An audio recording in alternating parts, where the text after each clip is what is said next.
Nick and Jana Cirilli were out and about at the party on Friday night. She was ready to have a good time and drank a little more than usual of her favorite wine. Lana, Jana's best friend, and her husband Steve were having a party that night and decided to start a game of truth or dare. The owners persuaded 5 more couples to play, but the women, in particular, were hesitant because Lana could be a bit harsh. The game started relatively calmly, as one of the women explicitly stated that she would not do anything racy, such as exposing her bare breasts. Some of the others agreed to keep the questions reasonable. As the game continued, the alcohol began to relax and affect the questions. As the requests became more insistent, one of the women suggested, and it was decided that if the question was out of line, it could be ignored. After some time, it was Lana's turn again, and she asked Jana, "Truth or dare?" The truth was chosen. "Who was your best lover?" asked Lana. "Nick, I guess." The excessive amount of wine Jana drank influenced her answer. Taking another sip and putting the glass down, she giggled like a schoolgirl and said, "Not really." There was a collective sigh. Lana told Nick, "Well, if you're not number one, then fight." Nick's response was neither verbal nor cheerful. His face turned beet red from a mixture of embarrassment and rage. Jana instantly sobered up enough to realize what she had done and tried to improve.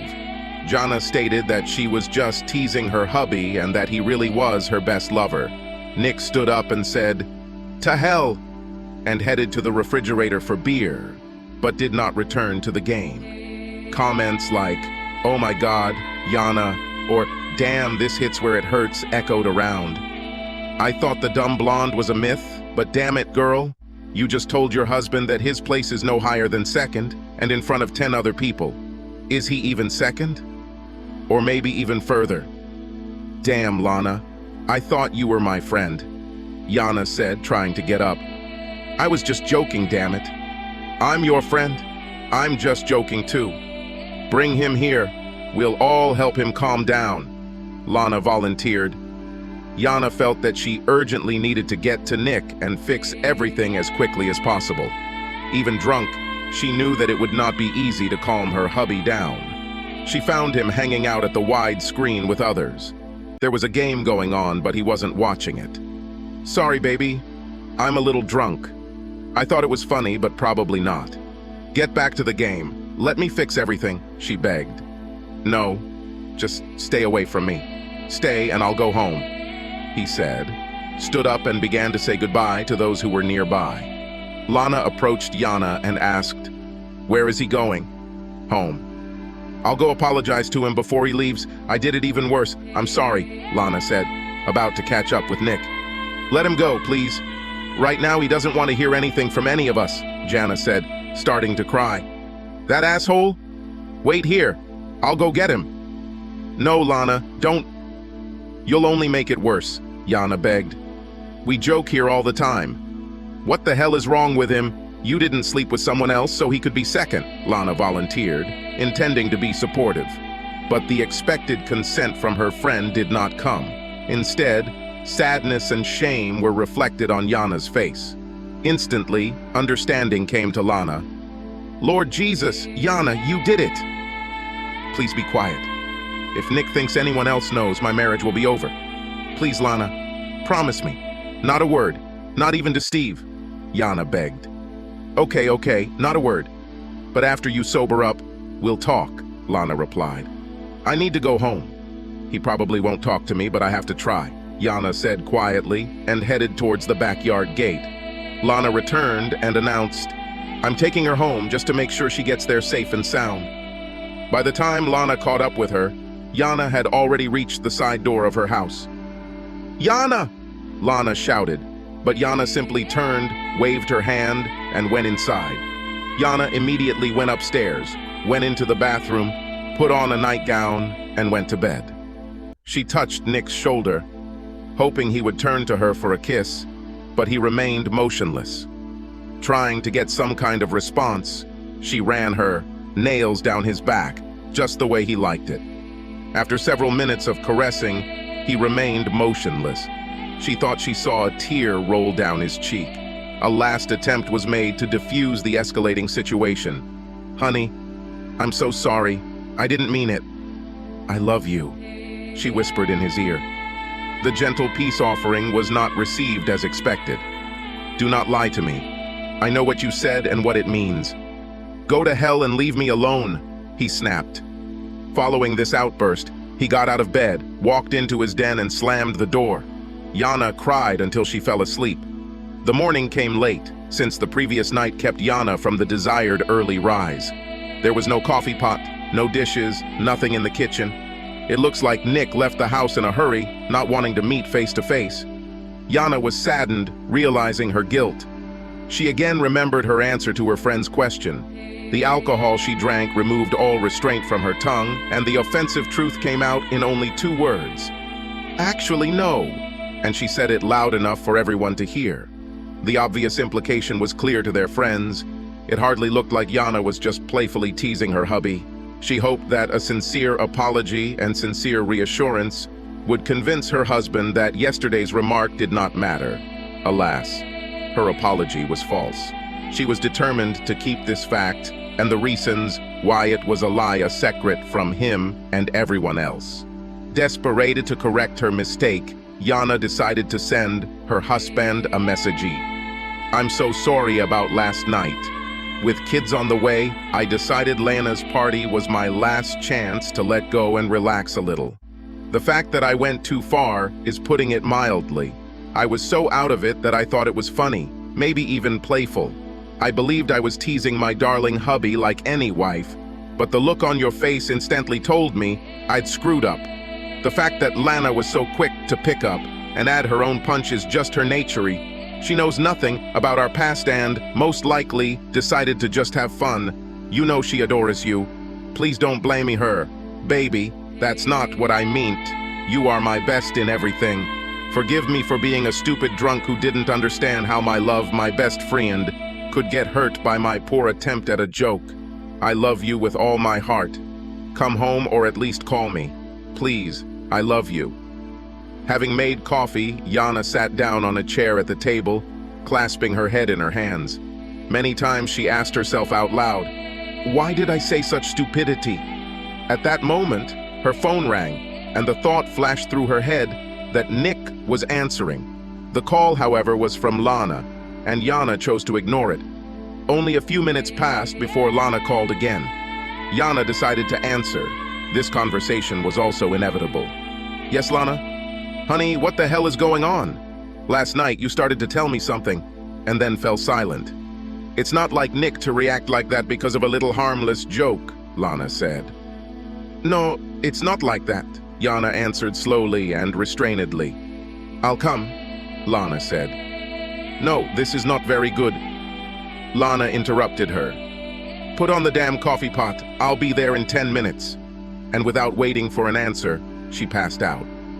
7 minutes later, Jana's side door opened, and Lana walked in to find a cup of coffee on the table, prepared just the way she liked it. "Okay, lay it out," Lana ordered. "Lana, I can't.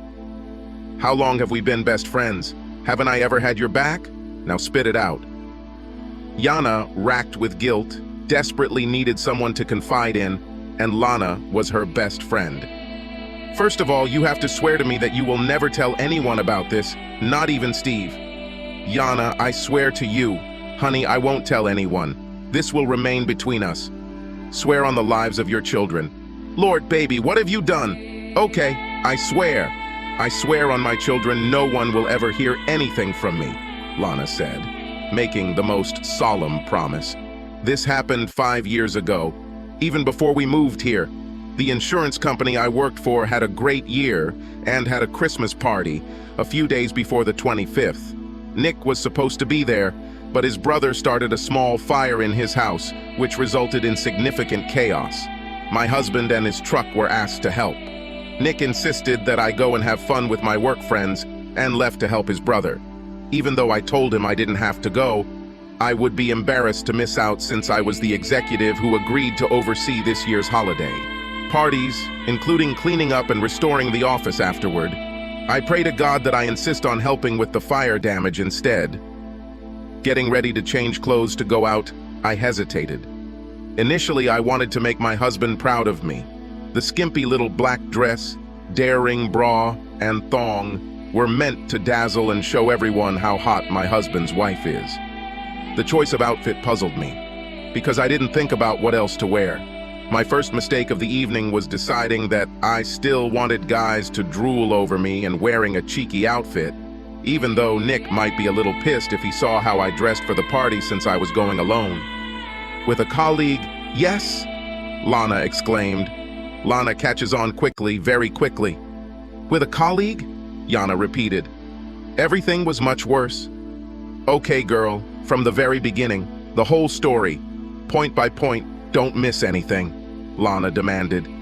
Okay. Damn. I've never said this out loud before. The party was typical. Everyone was happy. The drinks were flowing, and some guys were taking advantage of single women with liberal use of mistletoe. As night fell, I was drafted into the ranks of single girls. Not surprising, since my hubby wasn't there, and I was dressed like an errand woman. I realized what they were doing and should have put an end to it, but I was already tipsy and enjoying everyone's attention. Two guys in particular, Mark and Jake, kept pressuring me to relax. This was not the first time they had made sexual innuendos in my direction, and to my shame, sometimes I played along by returning feminine responses. I understand that I was too flirtatious with men back then, and I wish I had thought about the consequences of this earlier. Anyway, they kept pressuring me to allow things that wouldn't pass my husband's test. I knew exactly what I was doing, and worse, I was lying to myself that a little fun wouldn't hurt anyone. Nick will never know anyway, right? They lured me into places where others could not see the liberties that I allowed. The kisses became more and more intense, and as time passed, so did my morals. They became bolder when they realized that my symbolic resistance had disappeared in direct proportion to the lesser likelihood that others would detect us. Hidden from prying eyes, the men freely groped my body. I encouraged them, I knew it, and what's worse, they knew it. It's finally time to send everyone home. Since I was in charge, my job was to kick them all out after they helped me clean up. Since the place looked fairly restored, I turned off the lights and locked the main room. I then headed to my office to grab my purse, phone, and car keys. I changed my mind for a moment. I probably crossed all boundaries of what was permitted. Designated drivers were set for everyone except me because Nick was supposed to be my driver. The only good solution for this evening was to call a taxi. When I opened the door to my office and reached for the switch, Mark grabbed my hand, not allowing me to turn on the overhead light, which was very bright and could be seen from the outside. He said, "Let's continue," and kissed me on the lips. Frightened at first, I began to kiss him back. At that moment, a pair of arms came around me from behind and cupped both my breasts, while a very hard manhood pressed against my cloth-covered ass. It was Jake, and as he started rubbing against my ass, Mark took my face in his hands and kissed me deeply. I definitely drank too much, and the caresses with which they caressed me made me very sexually aroused, and, unfortunately, my husband was very far from my thoughts. I was lost and too far gone for thoughts of betrayal to get in the way. "Looks like some bad guys want to play," I said, stuttering slightly. Jake said, "We were really hoping you'd see this," and he reached out and turned on the desk lamp so there would be enough light to see what we were doing, but not advertise to the outside world that someone was inside. Mark then closed and locked my office door. I need to emphasize something right here that I don't think you, or anyone else for that matter, would believe, but I swear to God that it's the absolute truth. When I said I wanted to play, I didn't mean to have sex with them. You're right about that. Convincing anyone, especially Nick, hell, the chances of anyone but me believing it are zero, Lana added. I know. Don't I know this for sure? But I need you to believe me. I really, really need you to believe me. Okay, baby, I believe you. I know firsthand that a little alcohol can make a person rationalize shit like caviar, Lana said, offering some encouragement. I just thought we'd keep kissing and groping each other while the door was locked. The only thing you can see from the outside is if the main light is on, so I thought I'd have a little more harmless fun without the risk. I know how stupid it sounds now. Damn. I wish I could go back and change everything. Lana, I don't know if you've ever experienced two men trying to seduce you, but this feeling was incredibly strong. Yana paused. Actually, I have something to share since we are confessing. But you finish, I'll come later, Lana said. Okay. Be that as it may, Mark continued to experience my resistance. Kissing him back, I completely forgot about Jake until I heard his zipper being unzipped. My dress rode up to my waist, and Jake almost had my covered ass. Meanwhile, Mark also took advantage of my raised dress. That was the first moment when I realized that these two guys were going to fuck me. Well, as I already said, there was a lot of groping, but then the clothes began to completely come off. Yours or them? Lana asked, excited by her friend's story. Both, Yana continued. The feeling of two men lusting after you as they strip you was something I had never imagined. I protested weakly, saying, "No, I can't do this. No, I'm married, I can't." But after a few seconds, all that was left of me was a thong and heels. Being pleasured by two men was the most erotic thing I've ever experienced, but it was surpassed by what happened next. None of them wanted to stay away. I was in heaven. Two men have me at the same time. How could one person, any person, ever compete with such experience? We were so excited that it didn't take long until we all showed up. It was the best sex of my life. When we cooled down, I thought about Nick, and my betrayal suddenly became just as clear. I tried my best to break free and began to beg them to never tell anyone. What we did was a huge mistake, and I will undoubtedly get divorced if the truth comes out. They both promised to remain silent, but I realized that I would never find peace, knowing that the possibility of my betrayal could come to light. Yana finished, sitting heavily on a chair. Now it's clear why you answered like that yesterday. Did Nick ever find out? Lana asked. When Yana tried to answer, she burst into tears. Baby, if you want to stop, take a break, Lana suggested.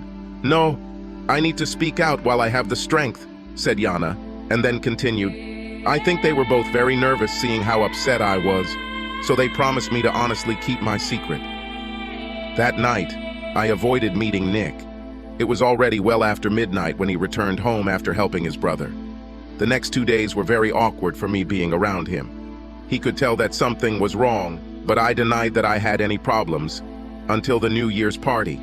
I wanted to move past it, but I was already committed to being the party supervisor for this year's holiday parties. And besides, Nick might question my reluctance to go, and I didn't want to arouse any suspicion. Jake wasn't there. Perhaps he was afraid that his wife might suspect something. But good old Mark was there and got very drunk. He has a reputation as a player, and I still can't understand how I let him, of all people, get anywhere near me. I spent most of the evening dodging Mark. However, as time wore on and he became increasingly drunk, he became uncomfortably friendly with me, so much so that my secretary Cindy pulled me aside and said, "Be careful, your husband is here this time." Her emphasis on the word "this time" did not go unnoticed by me. My God, how many people suspect something? I tried to stay away from Mark, but by the end of the evening, he seemed determined to flaunt my indiscretion in front of my husband.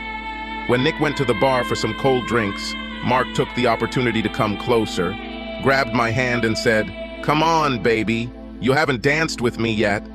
I panicked and said no, too, emotionally. Then, when Nick approached us, returning from the bar with our drinks, Mark said, "You weren't so arrogant at the Christmas party," holding my hand, trying to persuade me to dance with him. I jerked and told Mark to take his hands off me. I was terrified because I wasn't sure how much Nick had heard. An embarrassed expression appeared on my husband's face, which quickly turned to anger. To defuse the situation, I told Mark that the bar was about to close. He decided he needed another free drink. Cindy was nearby, and I gave her a look that could only be interpreted as pleading and asked her to replace me. She understood my dilemma, pointed to my husband, and then nodded her head towards the door. I managed to get Nick out the door to take me home before the real trouble started. I told my husband that Mark was just very drunk, and I was very proud that my man did not clean his watch, as he very well could have done. I also noted that if this happened, everyone would have problems with management, regardless of who started what.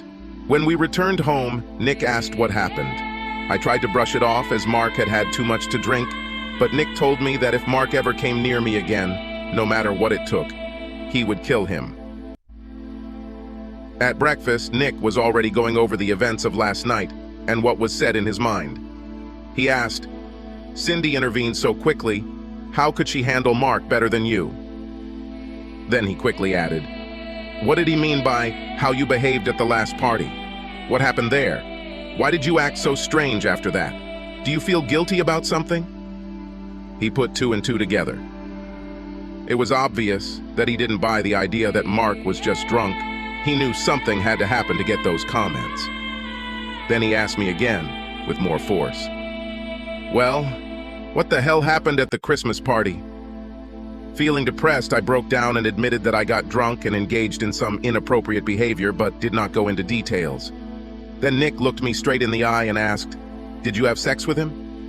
He saw it in my eyes and understood it even before I answered. There was no point in denying it, so I said that I had drunk too much and that I was ashamed that I had allowed this to happen. He was furious, but he didn't press for details, and I didn't say anything, so he never found out about Jacques or what I let the two of them do. To my shame, he probably didn't even think I was capable of such behavior, so it didn't even occur to him to ask. Nick left me that day and didn't want to talk to me. We were apart for 3 months without communicating. I was in agony when he agreed to start talking to me. I begged him at every opportunity to take me back. I even invited him to sign a free pass to the hall to get even.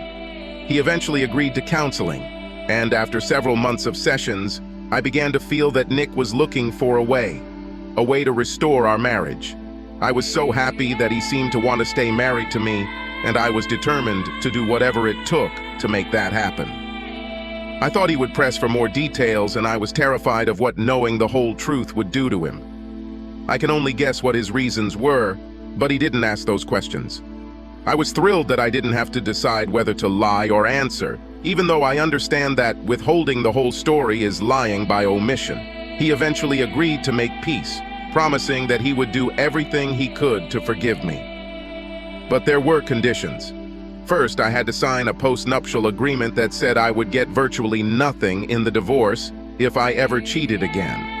Another requirement of our reconciliation was that I should quit my job and we would move. Finally, he surprised me by showing me his hall passes. I forgot I suggested it, but I was so desperate for him to agree without asking any more questions that I signed an agreement that included giving him a couple of free passes to the hall. I think he needed them to help restore his badly damaged pride more than anything else, as I don't think he ever used them. So I agreed to everything, including moving away from all our friends and family so I could get my man back. Luckily, he was able to make a lateral move in his company, and my experience in insurance also made it easy for me to get a job. That's when we came here. I never had to tell him the whole truth about my betrayal, and I never let him down again. I'm sure you understand that I'm afraid that if he knew everything, he would divorce me. That's why my mistake last night could turn out to be such a disaster. I have to stick to the story that I made a tasteless joke, that only he took it that way, and that he is absolutely my best in life. Yana paused, letting her saga sink. Lord, did you have a threesome? I fantasized about this. Tell me again. How was it? Lana asked, showing enthusiasm for what her friend had done instead of realizing how close it was to ending the marriage. Damn it, Lana, I almost lost my husband, and I'm still in danger. Then after a long pause, between you and me, I cannot deny this fact. It was the most exciting sexual experience of my life, Yana said solemnly, and then added, I can't ever let Nick finds out the truth. Never. Okay, I understand why you said that. I also understand that no man can compete with two. It's better than my dirty story, Lana shared. What did you do? Asked Yana. Okay, I also want you to swear to me. Nobody needs to know. Stevie would probably throw me to the curb, Lana said, looking intently into Yana's eyes. Agree. We made an agreement. Nothing said here will ever be revealed to anyone. Yana swore her mutual devotion, and then invited her friend to share. Okay, it's your turn to tell everything. Lana began her story. Both of us. I never spoke about it out loud either. We were going to have a party, and people from the company were going to come to a swim and barbecue party that evening. Steve called me and said he had an emergency with one of their largest accounts. He was personally handling this particular client and was going to be at least 3 hours late getting home. Ron, hubby's business partner, took it upon himself to fill in for my husband and came under the guise of helping me get ready. He knew that their most important client hired my husband and that he had to personally go to this guy's office, which is about an hour and 10 minutes away each way. My husband has a keen eye for business negotiations, but one of the things my man is not good at is recognizing when a friend is a snake man. Ron is a man whore. He got divorced because he was caught cheating. His single status allows him to pursue his prey without fear of reprisals from his wife. He had his eye on me for a long time and I knew it. I should have said something to Steve, but I was too easily swayed by Ron's flattery. I liked the attention and would flirt back, sometimes shamelessly, when my husband couldn't see or hear. When Ron showed up to help, I was already screwed.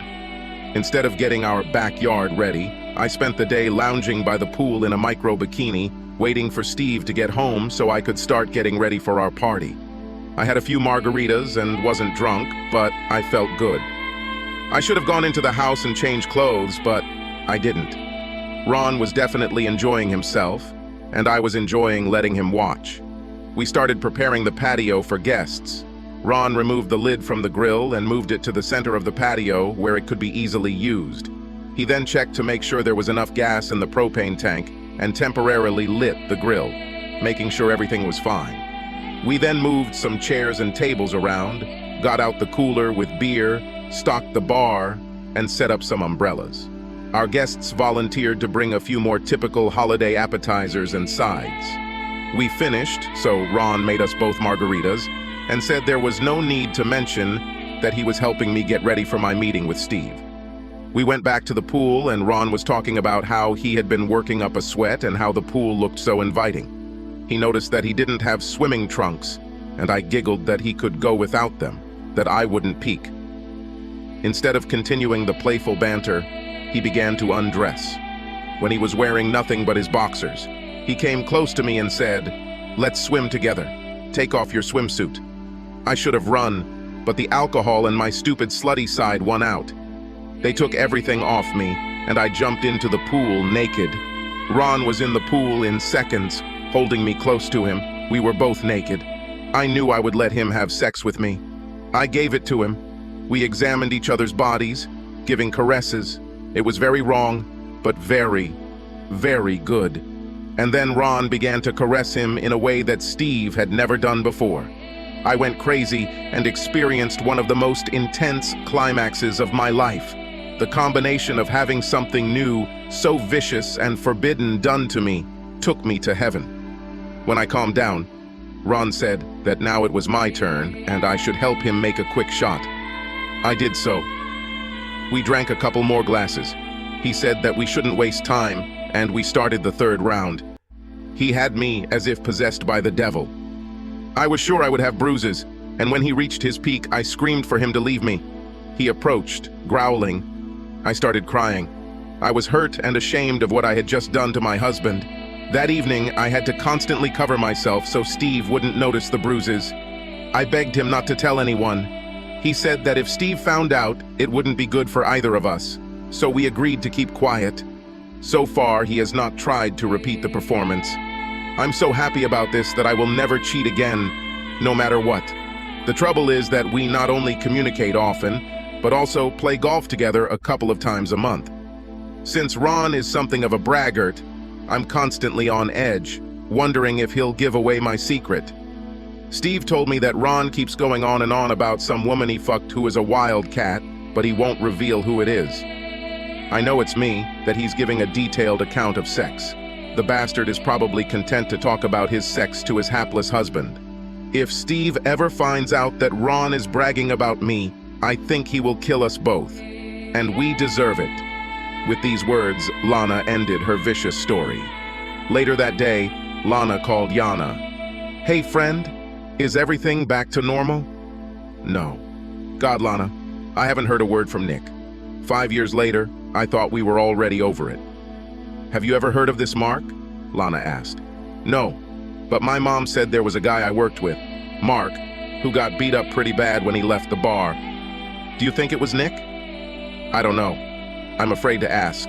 Besides, no matter what, I never want to bring this up and cause him more pain. That's why it's so bad that I screwed up last night and made him go through it again. I'm really worried. I think maybe he's going to leave me." "No way, baby. He loves you too much. He's just hurt. He's reliving the fact that you cheated on him. Look, he's already forgiven you for this, at least the part that he knows about. He'll come to his senses. Trust me." "I don't know. I'm scared, Lana. We were going to have kids. I had my last affair with alcohol at your party, and then we were going to start trying to get me pregnant. Now I'm not so sure. Are you going to work on getting pregnant?" "Amazing," Lana responded enthusiastically. "I stopped taking the pills 3 days ago, but now maybe he's glad that we don't have a child who would complicate the divorce," Yana answered, sobbing heavily. "Listen, he's probably just drunk as hell and will sleep it off in his motel room. Don't worry, it will fill you with little swimmers soon. Hey baby, my grizzly bear is screaming. I have to go, hang in there. I'll call you tomorrow." "Okay, go take care of Steve, we'll talk tomorrow. Bye." Both women passed out. Yana spent a long, lonely night waiting on the sofa for her husband, who never showed up. It was 3 o'clock in the morning when fatigue finally overtook her, and she fell asleep. Nick got up early Saturday morning, packed enough to avoid returning home for several days. He wasn't in the mood to talk to his wife, so he went to a diner for breakfast. As he sipped his coffee, he replayed the events of the previous evening in his head. He thought to himself, this damn bitch, so I'm not her best lover. I guess that idiot Mark really rocked her world. Bitch. He looked at the phone and turned it off. Let him guess where I am, he thought. Nick picked at his ham and eggs, wondering what he was going to do. A short question was required. What is he going to do for the rest of the day? Then came the inevitable long term. Is he going home? Ever? Or divorce this bitch? Divorce? Lord, is this really what I have to think about? It doesn't feel right. But making a choice now when I'm mad as hell is probably bad. Maybe I should go back and beat the crap out of that fucking asshole again. No. I was lucky I didn't get caught last time. I need to think. I could go to a club. I think the golf course would be better. Here's what I'll do.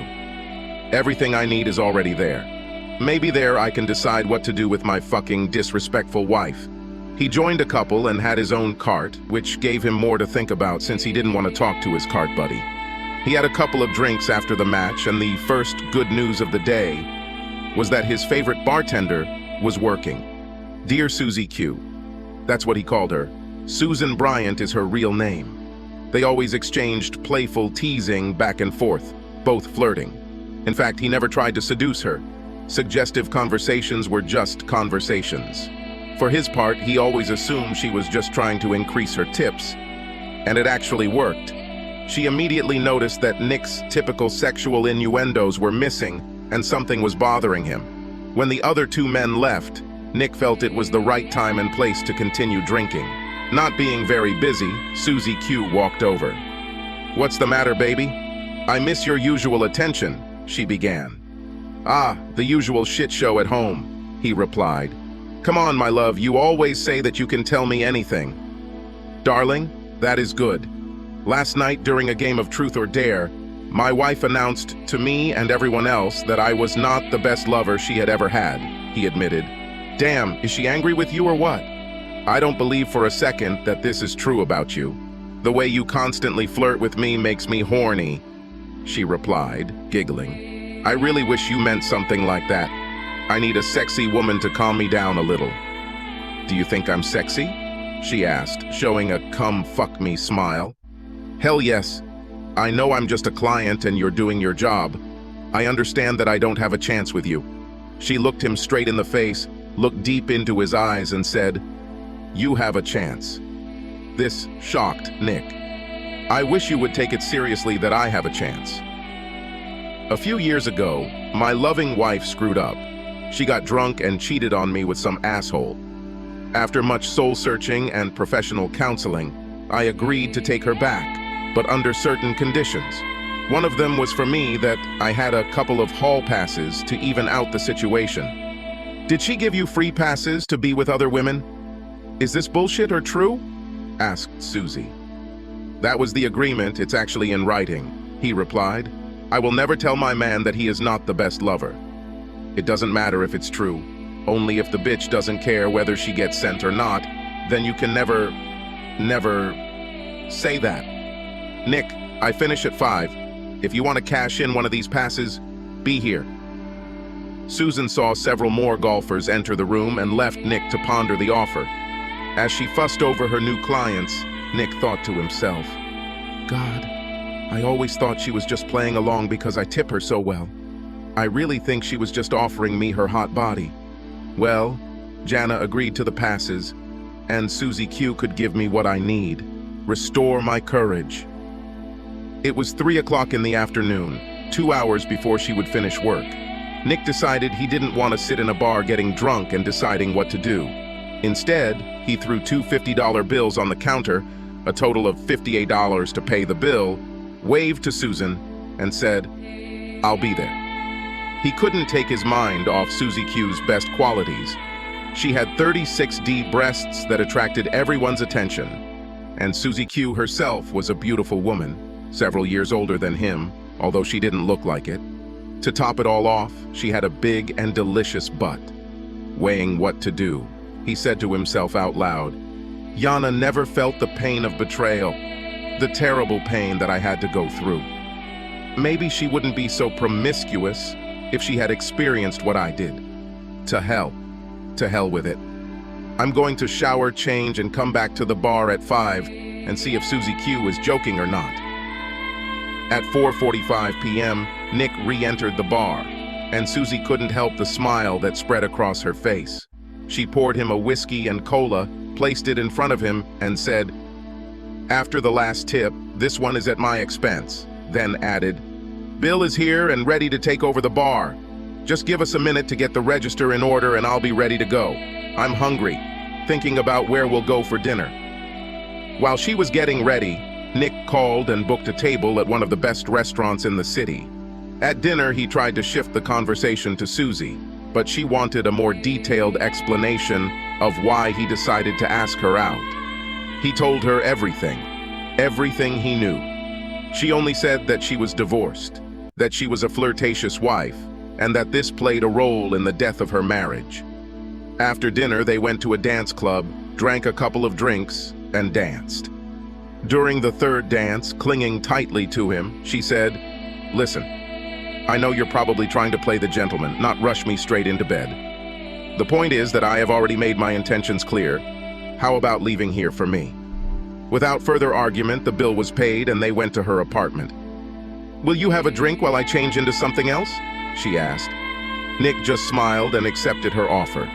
When she left the bedroom, his breath caught in his throat. He squeezed out with difficulty.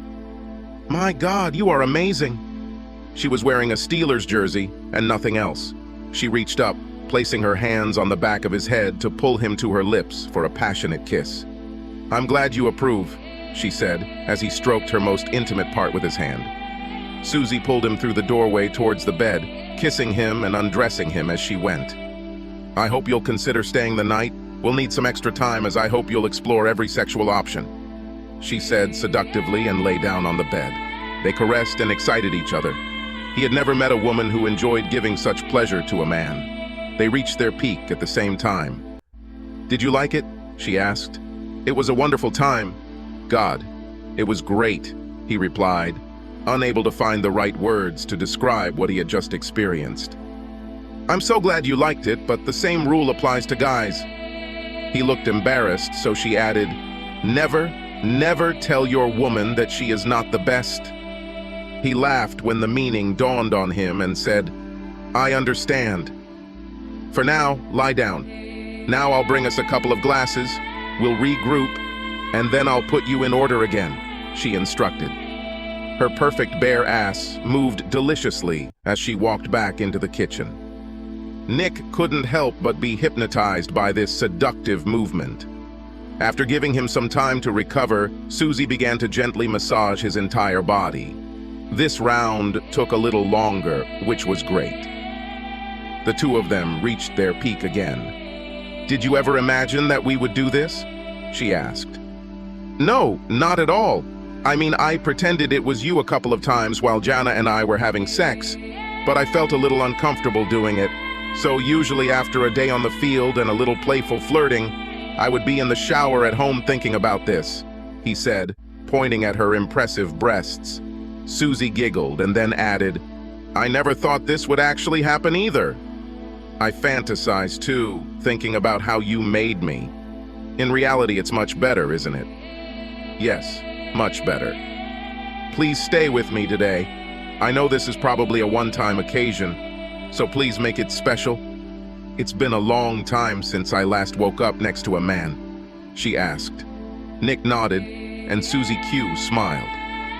After sufficient recharging, she said, I hope you are ready for the final stage. No more encouragement was needed. The next morning, Nick woke up to the smell of bacon. Susie Q had already prepared coffee and breakfast when he slowly walked into the kitchen, fully dressed. Do you need all these problems? It's okay. I wanted to give it my all, she said, smiling at her lover. Susan, he began. Don't say, I know that you really love your wife. I'm a big girl now, don't worry. I wanted you last night as much as you wanted me, she said, cutting off his apology. Besides, she continued, I'm not very good at exclusive relationships, which is actually how my divorce happened. I thought it was your husband, that he was the biggest fool in the world. He was basically an asshole and had problems with monogamy, but he had his good moments. We came to a mutual decision that neither of us wanted to be married. But that's not how you are made, is it? She said, more asserting than asking a question. No, it's not mine. Look, I need to go home and have a straight talk with my wife. I'm fine, really. I enjoyed it immensely. Finish the breakfast I prepared for you. From now on, we will be a little naughty friends again, teasing each other at the club, said Susan. Having finished eating, Nick stood up, pulled her towards him, and kissed her so hard that she became aroused again. I went. As he was walking out the door, she added, If you need another free pass, I want you to cash it in with me. You will definitely be my first choice, he said, waving his hand goodbye. Sunday. Yana sleepy and sleep-deprived, Yana woke up from Lana's call. Hello? Has Steve heard anything from Nick? No, sorry, Yana, we didn't hear anything either. Steve starts asking some questions. He feels that Nick has come too far to just be annoyed by some teasing. You didn't tell him? Please tell me. You didn't tell him. Yana begged. No, I gave you my word. Don't worry. I won't tell anyone. Look, it was just a day. He's probably hungover. Don't worry. I try not to go crazy, but it's difficult. Did he pack any clothes or take a shaving kit? He collected some things, including an electric toothbrush and a razor, Yana reported. What about the costumes? He always wears a suit to work, right? Lana asked. No, I think all his suits are in the closet. He has to go to work on Monday, right? He'll be back today, I'm sure. When he does, smother him with love, Lana suggested. What if he doesn't come back or says that it's all over between us? Yana allowed her fear to manifest itself in its worst form. It doesn't make sense. He's not going to destroy your marriage now, after he's already forgiven you. No, he will calm down and return home. You may have to eat some crap, but do what you have to do. I just want him to come home so I can show him how much I love him. I'm waiting. I hear the garage door opening. I have to go, bye, Yana said, ending the conversation. When Nick entered, Yana was already waiting for him at the kitchen table.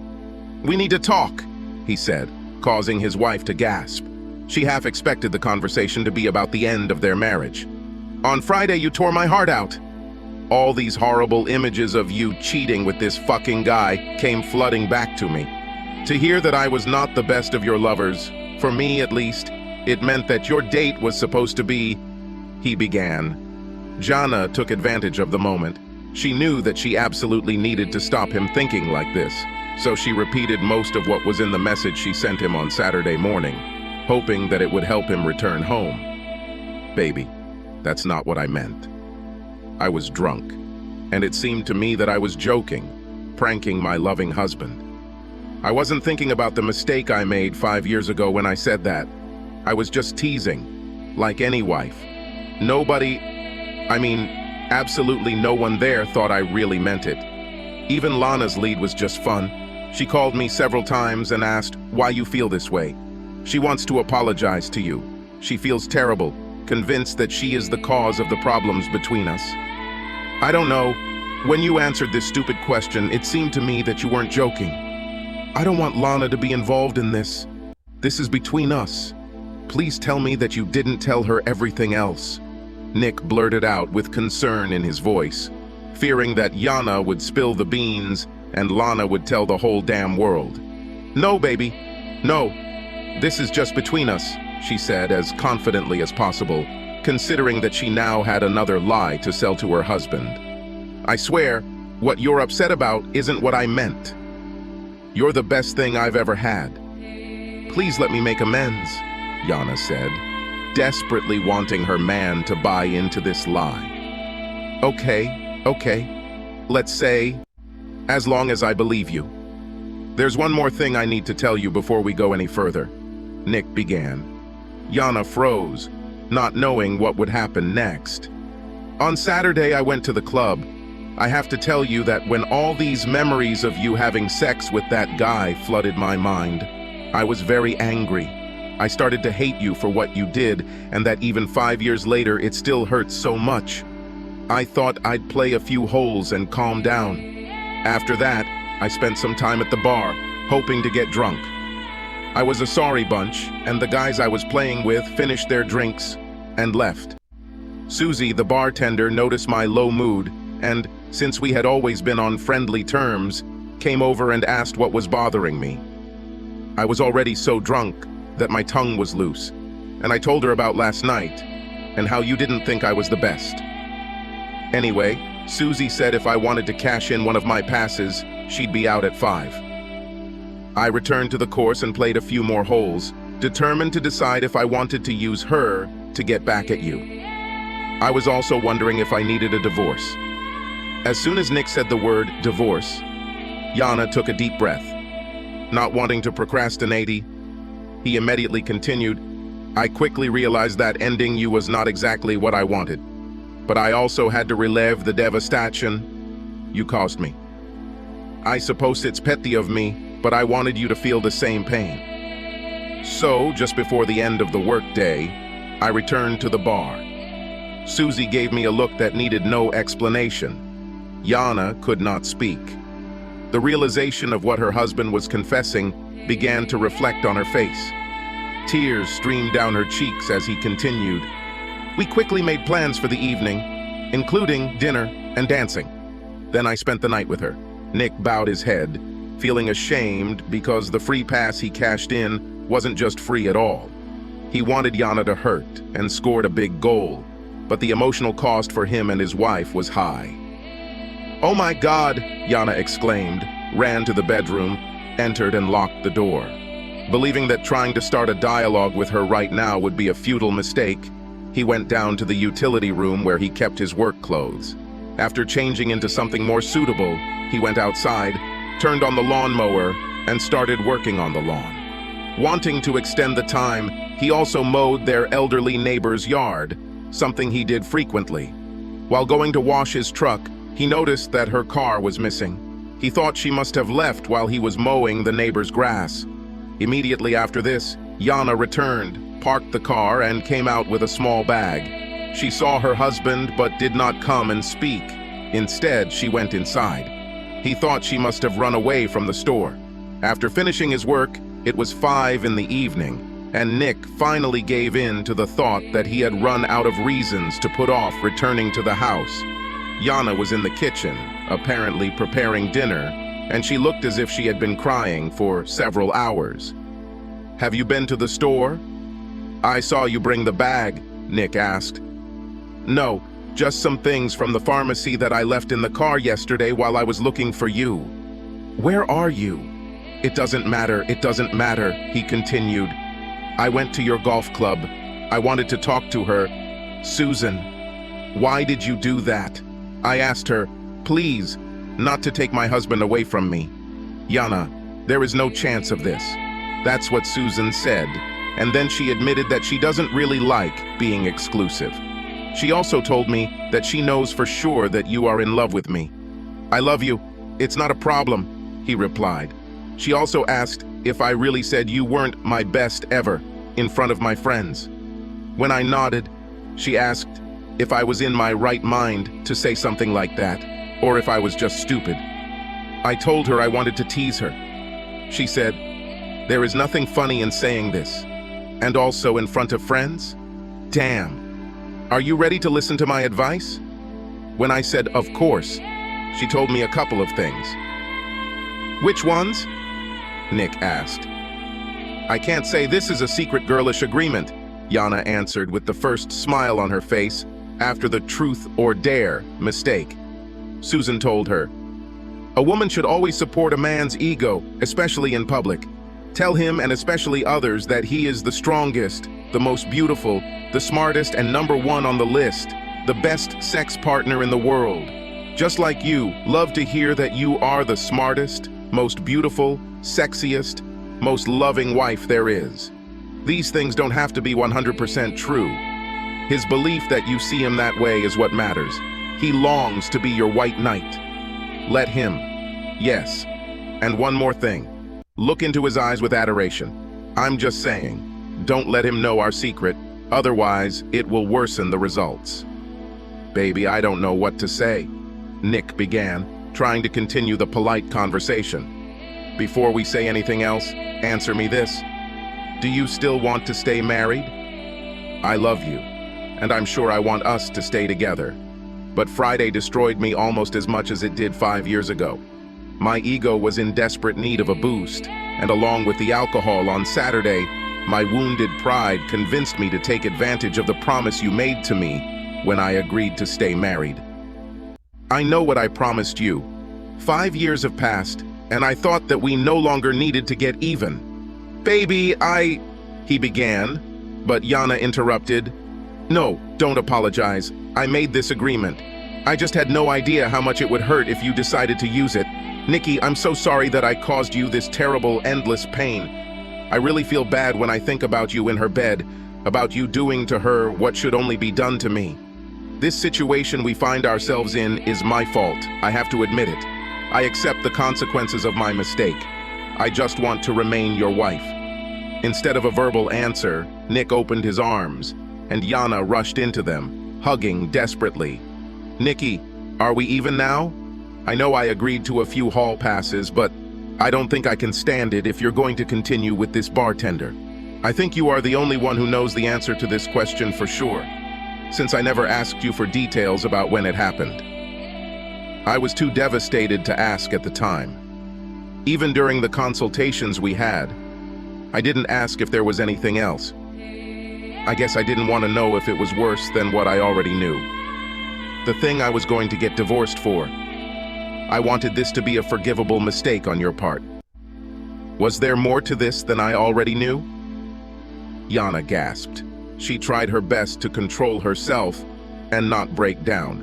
She mentally went through the possible answers and possible consequences of each. "What? Is there some more? What didn't you tell me?" Nick asked in an irritated but at the same time scared tone. The moment of truth has come. Jana was able to confess her alcohol-induced, lust-fueled threesome, which gave her the best sexual experience of her life, that she cheated with 2 men, not just 1, Yana was sure that the disclosure of this fact would certainly lead to her losing her husband, or she needed to muster all the strength she could muster, look her lover straight in the eyes and lie as convincingly as possible. Yana had been puzzling over how to answer this direct question for 5 years. She reasoned that if she told everything, it would hurt Nick even more, and he would divorce her.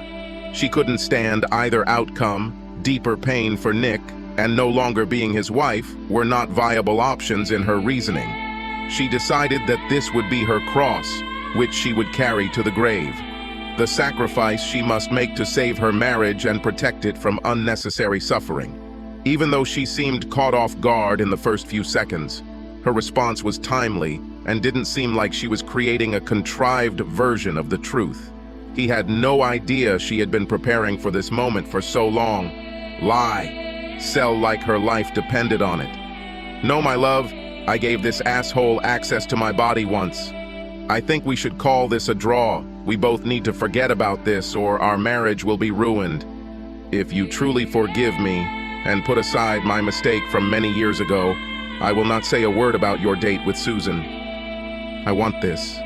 No, I need this to finally end. Are we even? She asked with a plea in her eyes. Yes, I also need it to end. What we actually did caused each other immeasurable pain. I agree that if we try to be reckoned with, we will not survive. I don't need passes anymore. I love you, he said. I love you more than you know. I will never again make you doubt that you are my best at everything, she replied. The events of the previous weekend, as well as the events of 5 years ago, were put aside by both of them. Never again will there be a reason to drag out a malignant past. In the days following the reconciliation, best friends Yana and Lana continued to meet and open up to each other. Both women agreed that they needed to seal the truth of the past so that their marriages could survive. They vowed to never talk about their bad behavior or the consequences of those actions ever again. An unexpected result of Yana and Nick's conflict was that Lana woke up on the dangerous path she was on, and it terrified her. She deliberately changed the way she interacted with other men. Steve was curious as to what had caused this change in his wife. She became less flirtatious with other men and more attentive to him. When he asked, Lana would only answer that she realized she had been taking him for granted, that she was determined to fix this situation. Steve also noticed that while Lana always gave great sex, it seemed to happen more often and with greater intensity. Was Susie Q's wise advice passed on to Lana? 3 months after they reconciled, Yana's birth control stopped working and she became pregnant. Nick was delighted. He and Yana's new era as a young, loving family began without any need to look back.